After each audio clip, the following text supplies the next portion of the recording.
दर्शक हो नमस्कार. वेधकमध्ये स्वागत आहे. मी प्रशांत आराध्य. उजनी अपडेट 24 जुलै 2026 संध्याकाळची स्थिती.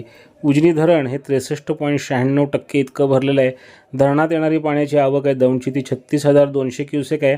ती आता कमालीची वाढणार आहे, कारण वरील धरणांमधून भीमा खोऱ्यातील 8 धरणांमधून जवळपास 71,444 क्युसेकनं पाणी सोडलं आहे.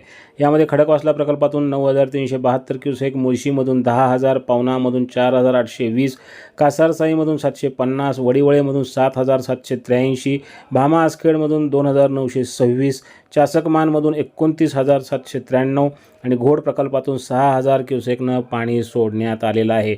त्यामुळं उजनी धरणाची जी पाणी पातळी आहे ती झपाट्यानं वाढणार आहे. धरण आता 63.96% अशा स्थितीमध्ये आहे.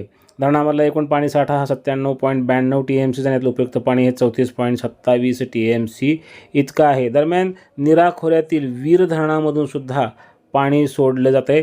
जवळपास 24,000 क्युसेकनं पाणी हे सोडलं जात आहे. त्यामुळं नीरा नदीकाठी आणि पुढं भीमा नदीकाठी सतर्कतेचा इशारा देण्यात आलेला आहे. जे निराखोर आहे तिथं मोठ्या प्रमाणात पाऊस हा गेल्या काही दिवसापासून झालेला आहे. त्यामुळं वीर धरण हे 100% भरलं आहे आणि आता त्यातून 24,285 क्युसेकनं पाणी हे नीरा नदीच्या पात्रात सोडलं जातं आहे. हे पाणी नृसिंहपूर संगम येथून भीमा नदीमध्ये मिसळतं. त्यामुळे सोलापूर जिल्ह्यात भीमा नदीची पाणी पातळी ही वाढणार आहे. दरम्यान उजनी धरणातून भीमा नदीच्या पात्रात सोडण्यात येणारं जे पाणी होतं ते पुन्हा बंद करण्यात आलेलं आहे. सध्या मुख्य कालव्यामध्ये 2,000 क्युसेक, भीमा सिन्नर खोऱ्यात 900, दहेगाव योजनेकरता 90 आणि सीना माढा योजनेकरता 280 क्युसेकनं पाणी सोडण्याची प्रक्रिया सुरू आहे.